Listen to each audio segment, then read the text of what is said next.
Welcome to the Shreveport Connection with Tommy. This video is on your SmackDown and your WWE main event spoilers for this week.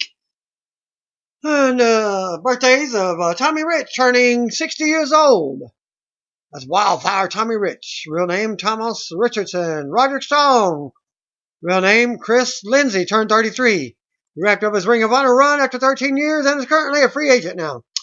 Advertised dark main event from SmackDown was John Cena, Dean Ambrose, and Roman Reigns versus Seth Rollins, Bray Wyatt, and AJ Styles. This listing was updated after the brand split. Here's a clip from WWE Swerve featuring Paige making Dolph Ziggler's blind date as awkward as possible. Renee Young noted on Twitter that she will be working SmackDown now, as her boyfriend is on the same show, so they put her on together. Also, so the two will appear on Total Divas together. Cody Rhodes was recently a guest on CBS Radio 106.7, The Fan, DC's Chad Dukes wrestling show to promote his Evolve match against Zack Sabre Jr. August 19th in Joppa, Maryland, and his appearance at Ring of Honor's Final Battle in December. Cody talks about his independent opponents compared to what he faced in WWE, his father, Dusty Rhodes, impact on the television industry, and much more. You can read highlights from the interview. Link. I thought I got it, but I did not get the link for that interview. Cody Rhodes comments on the several different styles that he'll face in the independents versus what he used to in WWE and as a Stardust character. I think without sounding so negative, when you're told you're not good for your employer, when your employer tells you you're not good, or when it's his exact words are, there's no interest in you to your face, you want to change that opinion, you want to prove them wrong. It's motivating. It's probably good leadership to do so to some degree, but when I was able to do so because of playing essentially my half-brother's character long past the point that I was supposed to continue with it, was a discouraging because I was boxed into that. You can't prove them wrong when you're doing essentially slapstick comedy. As much as I love Jim Carrey, Riddler, I could only rip him off so much. So it's my chance to get back on the track where we were in 2013, 2012, 2011, when I was just finger lengths away from the keys to the kingdom, and I kind of fell from grace. That's more my fault, likely, than it's theirs, but it's my chance to kind of get back on track. You said the indie way and the WWE way. I don't really particularly look at it that way. Pro wrestling is pro wrestling to me, whether it's in WWE, or whether it's in Lucha Underground, or whether it's in Evolve, wherever. I consider myself a student of the game and somebody that always wants to improve and learn about pro wrestling. Then Cody talks about Dusty Rhodes, his dad's impact on the TV industry. I was very irked that the Emmys last year did not include Roddy Piper and my father in memoriam. I already knew that they were not going to, so I didn't push for it. I didn't campaign over such. But it just irked me to my core because TBS, the Superstation, cable television, and pay-per-view. Now, what I'm going to say sounds incredibly large, and it's non-hyperbole. It is very real. Pay-per-view would not exist without Dusty Rhodes or Vince McMahon. It would not exist without, hey, you know what? Let's shoot for closed circuit for these Starcades. These WrestleManias, it wouldn't exist. Cable television, one of its first stars in the South was Dusty Rhodes. Dave Meltzer, who I have never had a conversation with in my life, I don't even think I know that Dave Meltzer, what he even looks like. But he wrote this incredible, factual retrospective on statistics regarding cable pro wrestling, and it really irked me. Did he have his checklist planned out when he knew he was leaving WWE? I consider myself somewhat of a business-savvy individual. I've been having discussions about professional wrestling in the old man, with the old man, since I was able to really formulate a decent conversation. So as I knew the time was going to be winding down, and they didn't know, and I probably could have given them a little more heads up. I don't know how they did know, but I wanted to make sure I was in control of what I was doing, and then I rolled out something that people would get excited about. I said there's really only one monster company in wrestling, and I think as a wrestling fan, I am a wrestling fan. You're a wrestling fan. Wrestling is changing. I'm not going to jump the gun and say it's 1996 anymore, but wrestling is changing, and I can feel. I'm sure you can feel it. And there's really isn't only one game in town anymore. You have to remember my background comes from the family of people who raised the Jim Crockett promotion flagship and went to battle and subsequently didn't win the battle. But if you look back, that's my favorite wrestling. 1980 to essentially 1993 World Championship Wrestling. It wasn't for lack of quality in what they were doing. So in the independent role, in the checklist, the goal is as big as the goal you can get. I want to compete. I want to compete with the biggest, most nastiest monster company in the world that does wonderful things. WWE is a wonderful company, but I want to compete. In these places we're going, social media allows everyone to see everything now.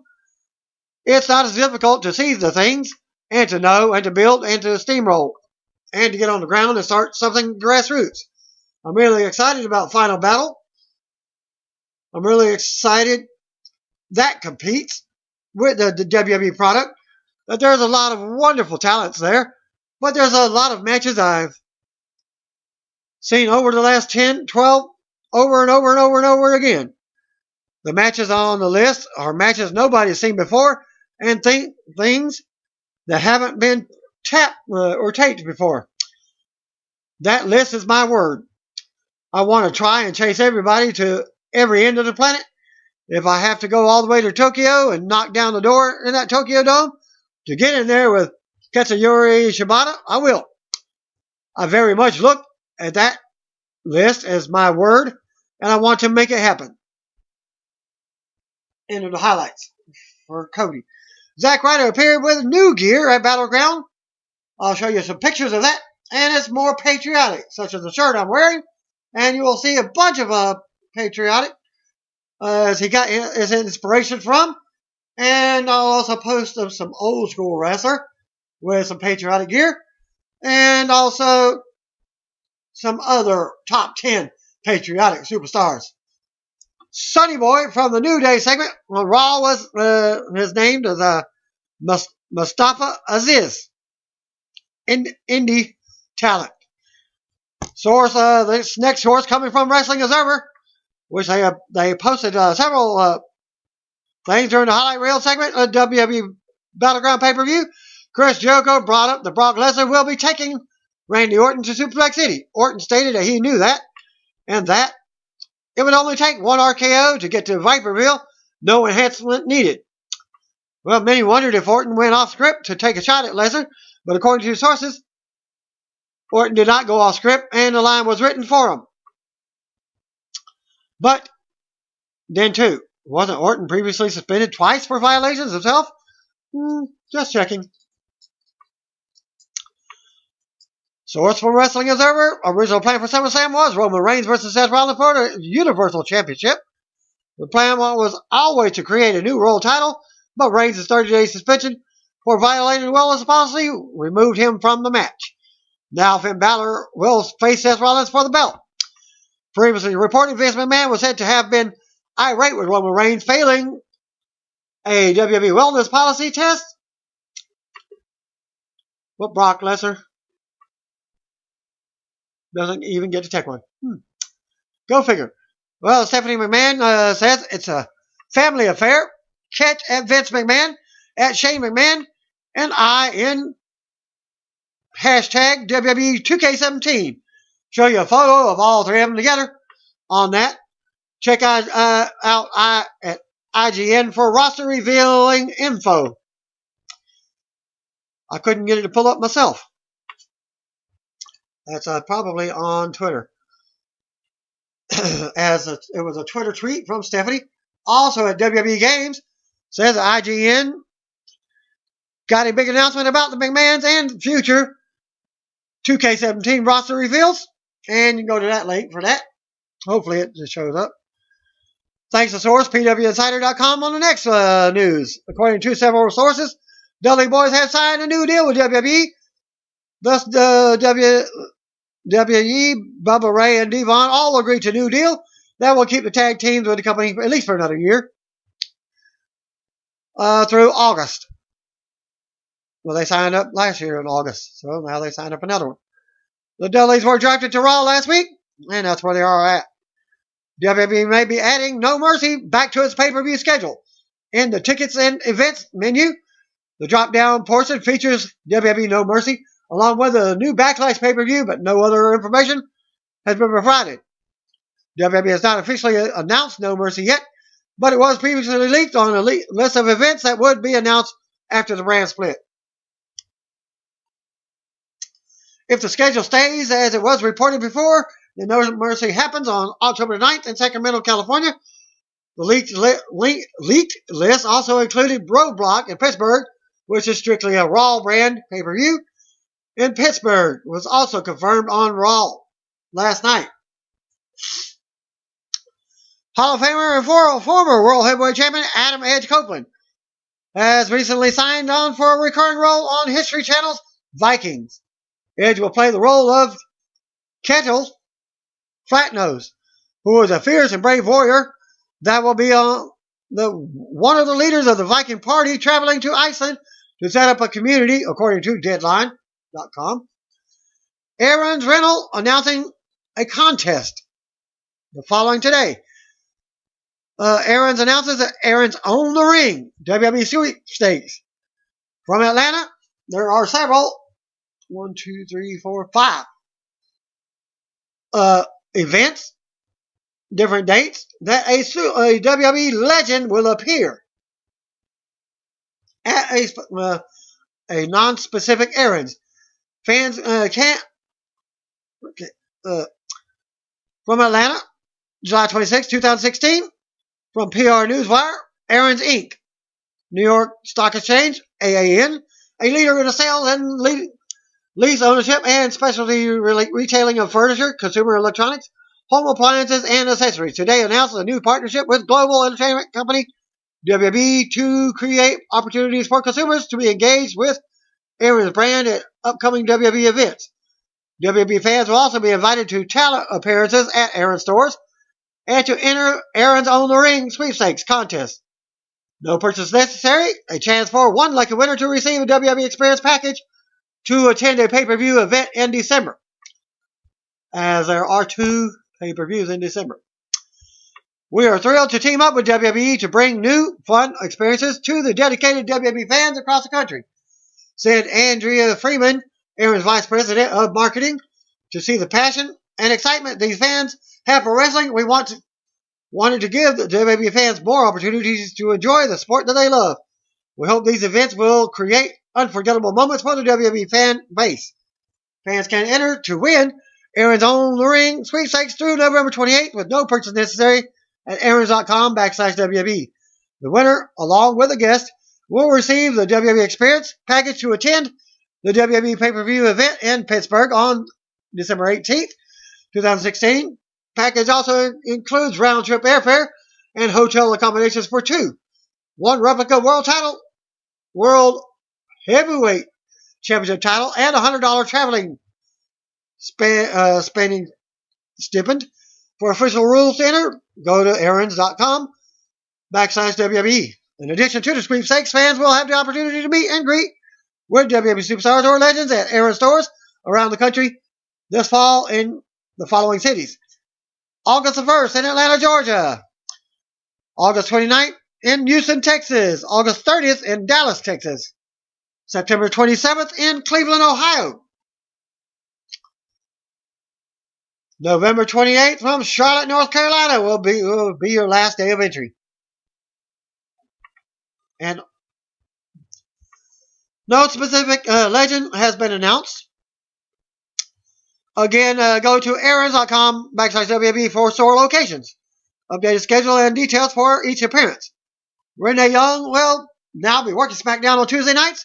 She revealed on Instagram that she will be joined by Charlie Caruso. And later in this video, there will be a video with Charlie Caruso, so you'll know who she is, who was just hired for WWE this summer. Dark match prior to this SmackDown Live featured Kalisto defeating Victor of the Ascension. As in a battleground, Randy Orton took shots at Chris Jericho and his WrestleMania opponent, Fandango, during the highlight reel segment. Fandango responded with his promo on Twitter at this link here. And you were talking about, if you want to slither, come and dance with me. Scott Stamford, Jerry the King Lawler, and Lita hosted the pre-show from the headquarters in Stamford, Connecticut. Stamford hyped that Daniel Bryan will join the show by Skype. I wonder if I can add him to my Skype list. Stamford noted that the Raw pre-show had more than 700,000 views on their various social media platforms. Lita spoke about Bray Wyatt being on his own on SmackDown, even though Eric Rowan is on the same brand. Stamford read a Shane McMahon tweet about the number one contender for the WWE Championship will be determined on SmackDown. Lawler laughed about Stephanie McMahon and Mick Foley blowing it with their first two draft picks because they thought that the WWE Championship would come to Raw. Footage aired of AJ Styles, Carl Anderson, and Luke Gallows after they were split by the draft. Gallows wasn't so heartbroken. After they walked away, Styles said it looks like he is all on his own. Stamford hyped the season finale of Swerve. Lita asked if Lawler has ever been swerved. He said he thought he was being swerved when he found out he was going to be on the pre-show with Stamford. Funny and possibly true. Mojo Rawley video package aired. Lita set up a video package for Alexa Bliss. Daniel Bryan joined the show from backstage at the venue on Skype, supposedly. Skype, you can text and you can do FaceTime on video, by video. Bryan announced Becky Lynch versus Natalya, then announced Miz with the former WWE World Champion,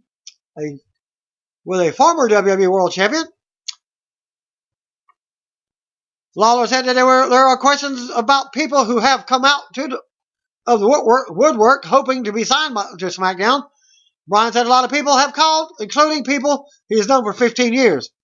He said Nikki Bella hasn't tried to wedge her way into SmackDown, but that doesn't mean she won't try to when she gets cleared. Bryan wrapped up the interview, claiming that Simon Gotch wanted to talk to him.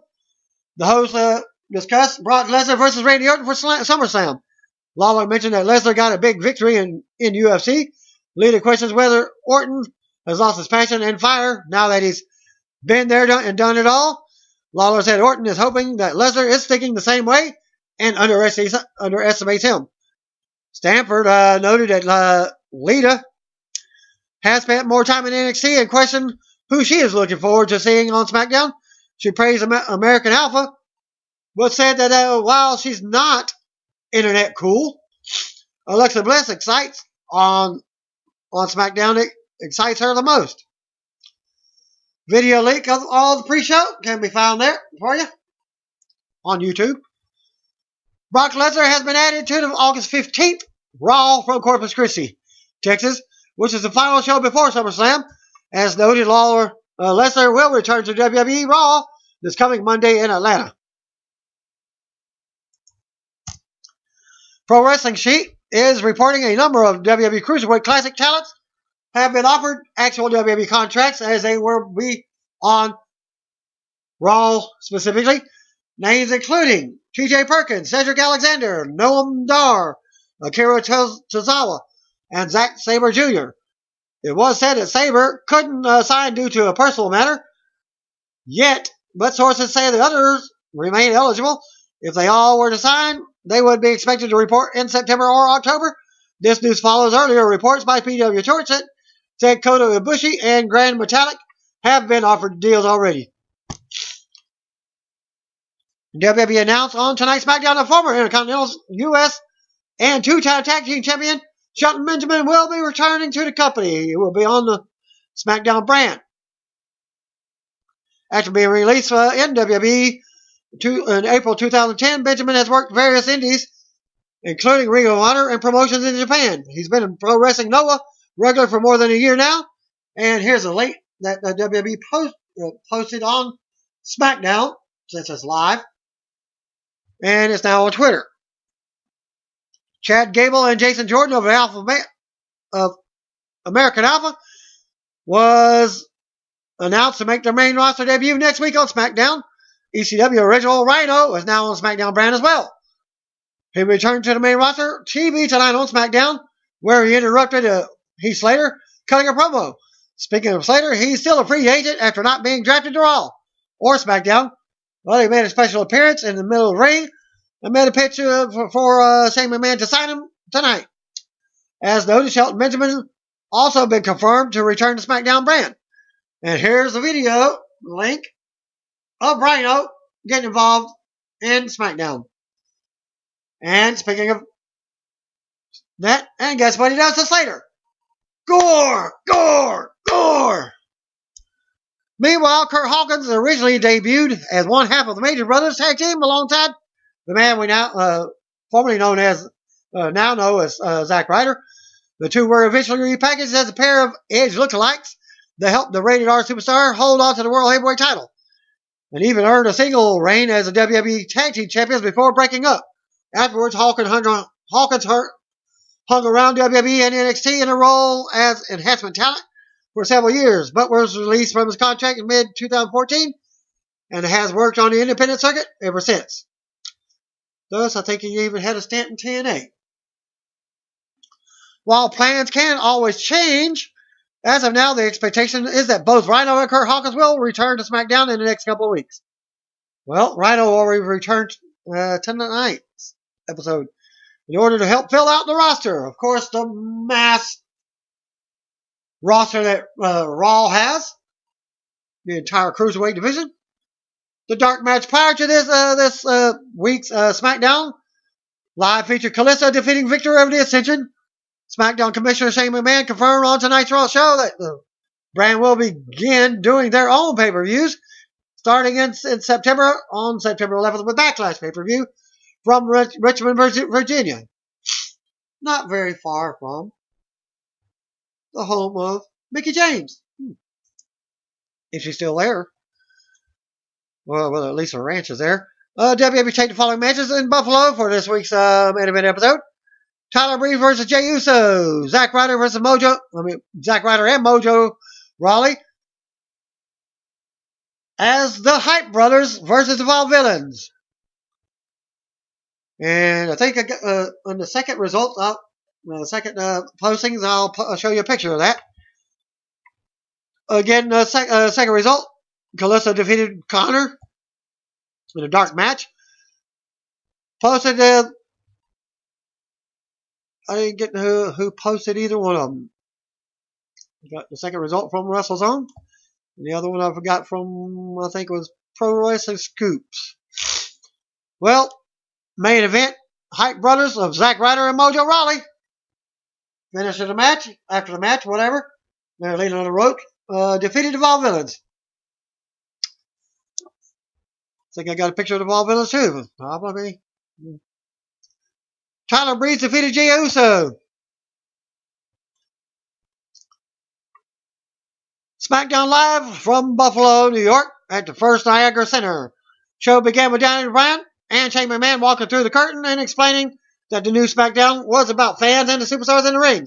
And by the way, I think they got a new video too, or new music. I don't think I got a link for it though. Well,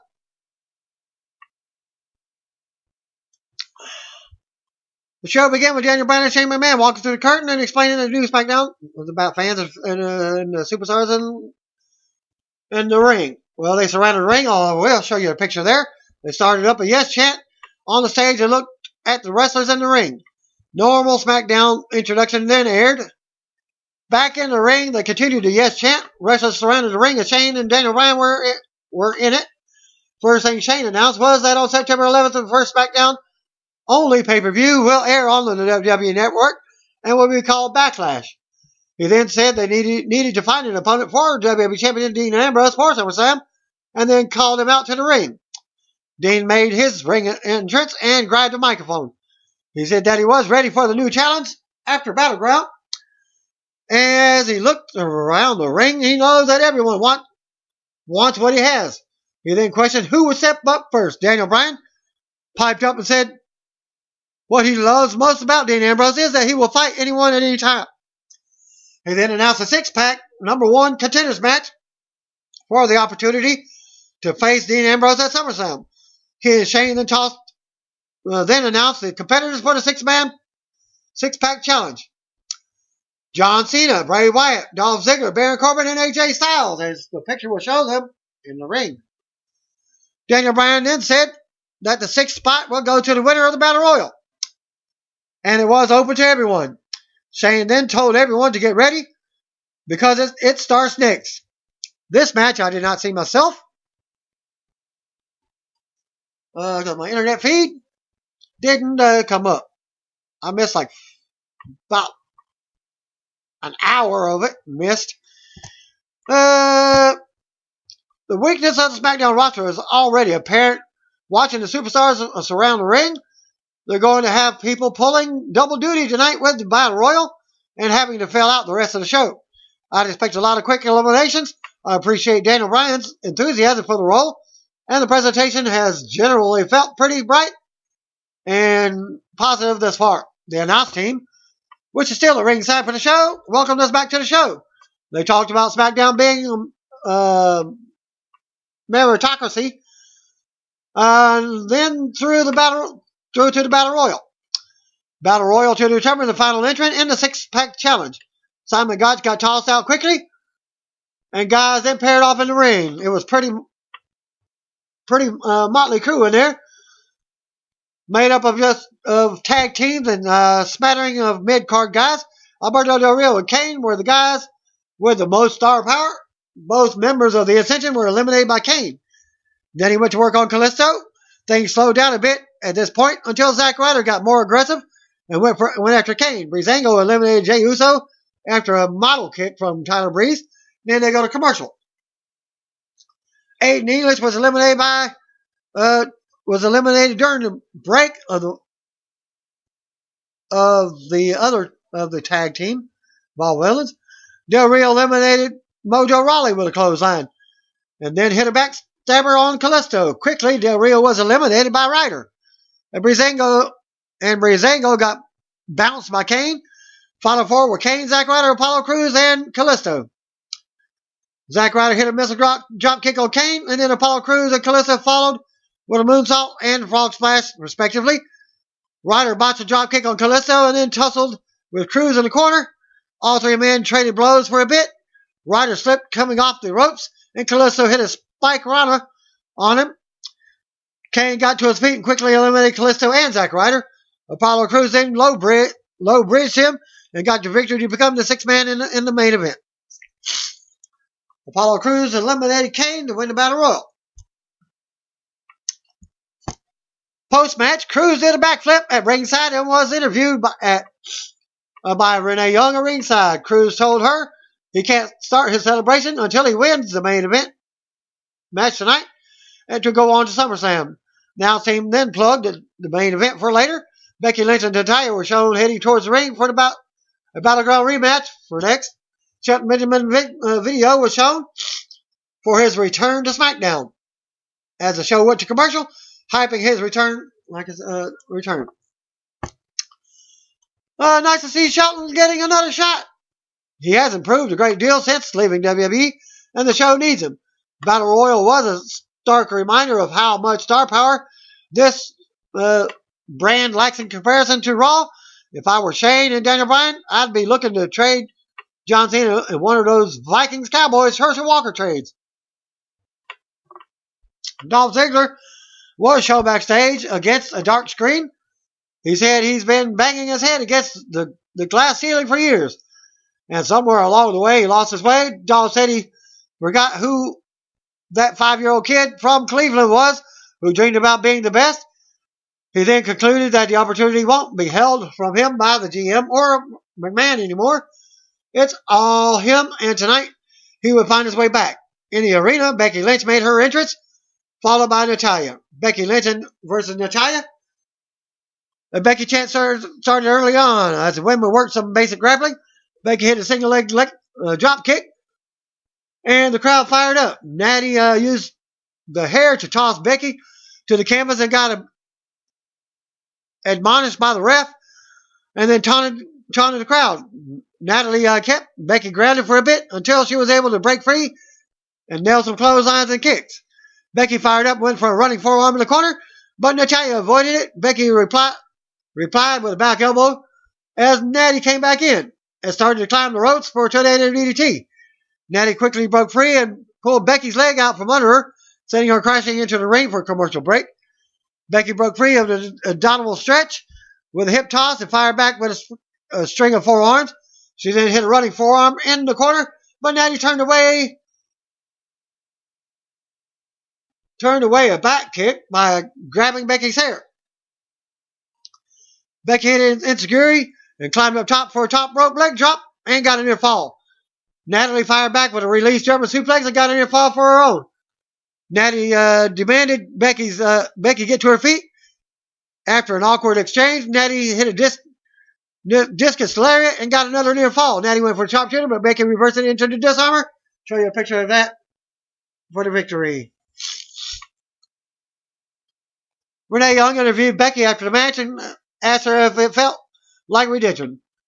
And she said to call her Becky Balboa. Alexa Bliss walked out and interrupted and said that she was the personification of what the new era looked like. She was quickly interrupted by Naomi, who made her re-debut, who said she was opening her mouth before she even got in the ring. Carmella came out and gave her 2 cents about making SmackDown fabulous. And then Eva Marie made her way out and got announced by the narrator over the PA without saying anything. Miz and Maurice were shown heading towards the ring as they go to commercial.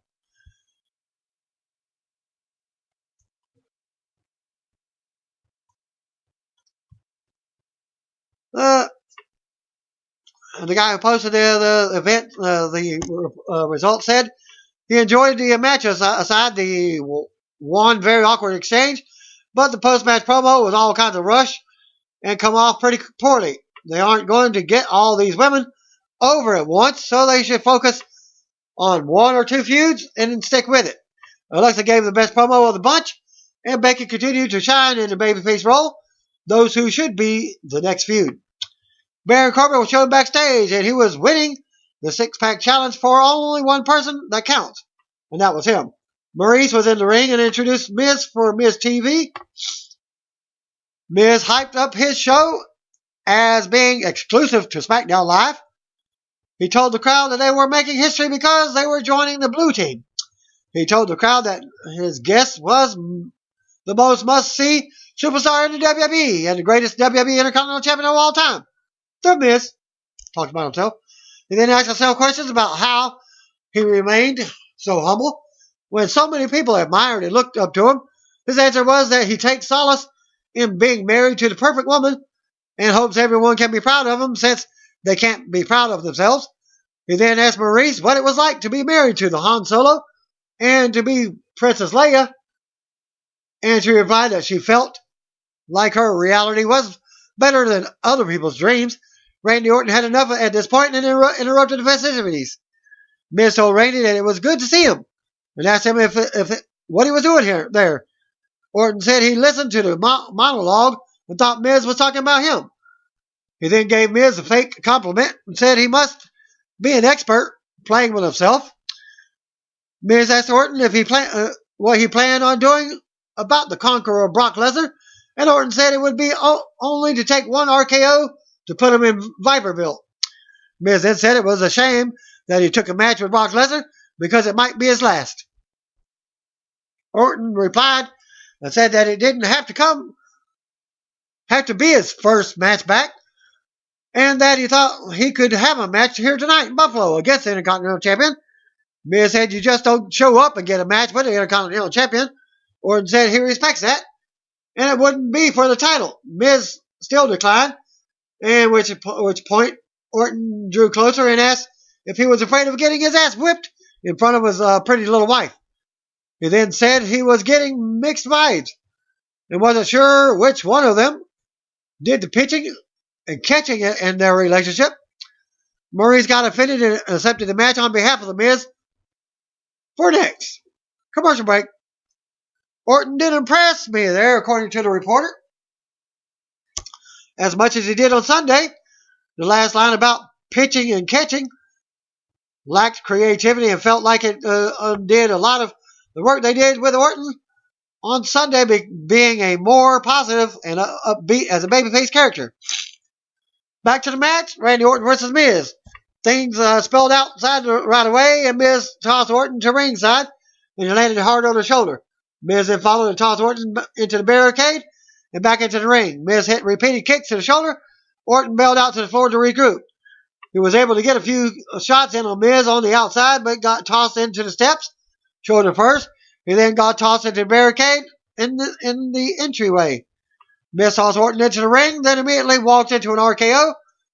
Orton didn't cover immediately, and then Miz laid out for an extended amount of time. Orton fired up the crowd and hit another RKO for the win. Randy Orton defeated Miz. Announce team put over RKO and Orton's home run punch and his ace in the hole against Brock Lesnar. The main event was plugged. Commercial break. RKO is getting a big build, which is great.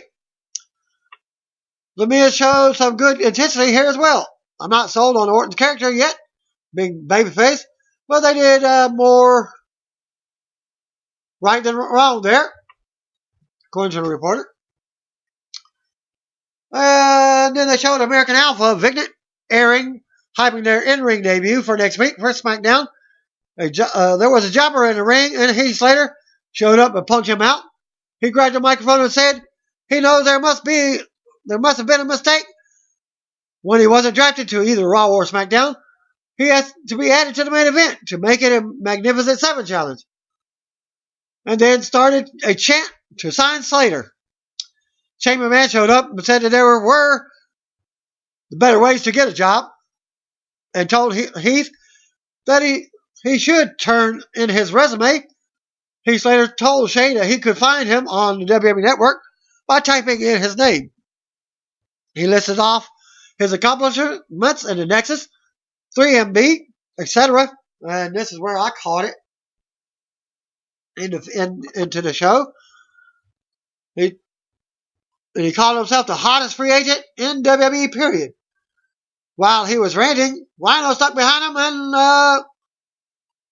gored him.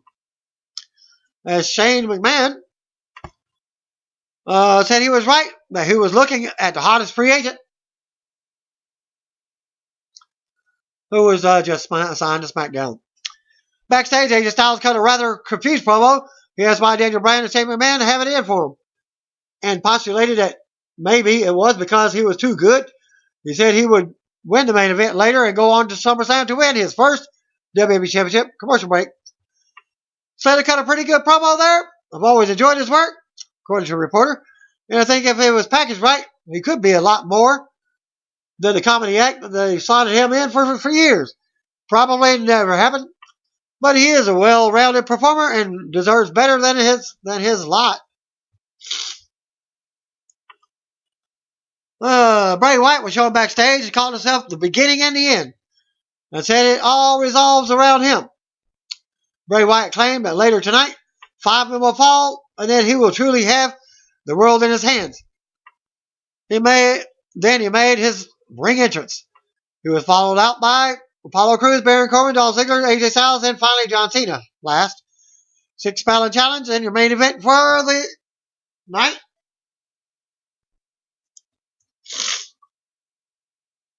Baron Corbin, Dolph Ziggler, and Baron Corbin lay out on the floor out on the outside.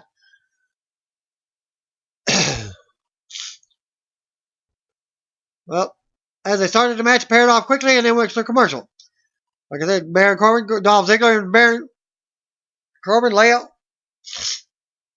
The two of them lay outside on the floor. AJ Styles and Bray Wyatt worked over Apollo Crews in the ring. Just when it seemed they had an alliance, Bray hit a lariat on AJ that floored him. Dolph entered the picture and blindsided Bray, hitting a drop kick and a stinger splash before getting pulled out to the floor by Baron Corbin. AJ hit a knee strike on Corbin and then hit a springboard 450 splash on Bray Wyatt for a near fall. He then hit a Yushigoroshi on John Cena. Apollo Crews entered the ring and hit a trio of suplexes on AJ Styles, but then got caught with an STO for Corbin to stop his momentum. Corbin hit some power offense, including a back suplex on Crews, covered him for a 2 count. Commercial break. Competing Tower of Doom off of the corners. Spots welcomed us back from the commercial. Everybody was laid out briefly until action switched to focus to Crews and Baron Corbin. I was trying to get a video of that, but it wouldn't come up, wouldn't download because it was saying web page complete. On Twitter. Picture only. Couldn't even get a picture. Okay. Action switched to focus on to Crews and Corbin mid-ring. Corbin hit a spinning side slam and then covered for a near fall. He then went for the end of days, but Crews escaped and hit a spin-out powerbomb. He covered, but Bray pulled the ref in the ring. Wyatt then hit Sister Abigail, but Dolph quickly put him down with a zigzag. With no ref, Ziggler couldn't cover. Cena quickly entered and hit an adjustment on both Ziggler and Styles. Covered Styles for a closer fall. Crews climbed the top rope and jumped at Cena, who rolled through and pulled him up for an attitude adjustment. He then gave one to Wyatt and Corbin for giggles. AJ Styles then cleared Cena from the ring with a phenomenal forearm, but turned around into a super kick from Dolph Ziggler, who covered for the win. Number 1 contender and your SummerSlam or Backlash number 1 contender, Dolph Ziggler. The announce team talked about Ziggler shattering the glass ceiling that he talked about earlier, apparently forgetting that he's a former world champion and numerous opportunities. Dean Ambrose then made his way out to confront Ziggler. They had a brief stare down before Shane and Daniel Bryan ran down to shake their hands. I'll show you a picture of that as SmackDown ended. I guess we're headed for a big reset for Dolph Ziggler. I hope they have something more interesting in mind for his character, because he's been languishing with very little direction and serious perception problem as a babyface. His character has fallen short in the sincerity department, and the story they created for tonight, involving him breaking the glass ceiling, doesn't really jive with the reality of his character. Time will tell with this one, but from where I stand with this least interesting of all their available options, and the SmackDown Fallout video from tonight featuring Alexa Bliss talking to Charlie Caruso at this link here. Bliss says the other women of SmackDown should be terrified and should know to never bliss her off. Dark main event from SmackDown Live featured Raw superstars Roman Reigns and Seth Rollins. Reigns teamed with former Shield member, brother, and WWE Champion Dean Ambrose to defeat Rollins and Bray Wyatt. The pin came following dirty deeds from Dean Ambrose to Seth Rollins. And a second report.